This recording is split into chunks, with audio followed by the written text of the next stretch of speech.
Dans cette vidéo, je vais vous présenter une application qui va vous permettre de gérer vos mails directement depuis une application Xar. Comment c'est possible? C'est possible grâce à la nouvelle fonctionnalité que nous venons de sortir, qui est le Maillook. Le Maillook va nous permettre de fournir une adresse mail pour l'application, et donc en redirigeant tout simplement vos mails sur cette adresse, Xar va pouvoir stocker vos mails et aussi les traiter comme on va le voir dans cette vidéo. Donc cette application a été structurée un petit peu comme une boîte de réception de mail, donc je vais avoir ma boîte de réception ici.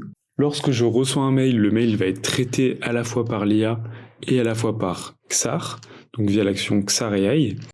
Si c'est la première fois qu'on m'envoie un mail, je vais venir créer ici un contact, ce qui va me permettre ensuite d'avoir un historique de chaque mail par contact, de filtrer mes mails aussi.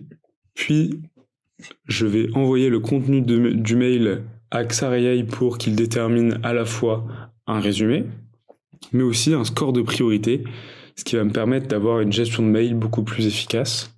Au niveau de l'affichage, je vais avoir deux modes d'affichage, un affichage tableau ici, ou un affichage Kanban en fonction de ce que je préfère.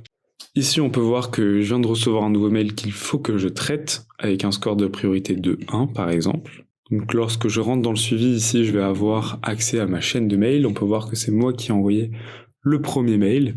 Et si j'ai la réponse, je vais pouvoir soit changer le statut, dire que je clôture cette chaîne de mail, soit répondre directement depuis Xar. Lorsque je clique sur répondre, j'arrive dans le workflow de création d'un mail. Je vais pouvoir ici remplir mes champs, donc le destinataire, mettre un CC, un objet. On peut voir ici que le mail a été directement généré par Xar AI également, ce qui me permet d'aller beaucoup plus vite dans la gestion de mon mail. Je vais pouvoir ensuite soit ajouter une pièce jointe, soit l'enregistrer en brouillon, ou directement l'envoyer. On peut voir que mon mail ici s'est rajouté dans mon fil de discussion, que le statut est passé à répondu ici, et je vais pouvoir aussi également le retrouver ici dans ma base de données de mes mails envoyés. Si je reviens ici dans la boîte mail et que je reçois une réponse, on peut voir ici que je viens de recevoir la réponse. Xar AI dit que on a besoin du document B. Il a mis automatiquement le score de priorité maximale parce que le corps de mail faisait bien référence à ce que la demande était urgente. Et donc, je vais pouvoir la traiter ici très simplement en retrouvant ici mon fil de mail. Pouvoir ici y répondre directement et traiter sa demande avec le mail qui a directement été généré.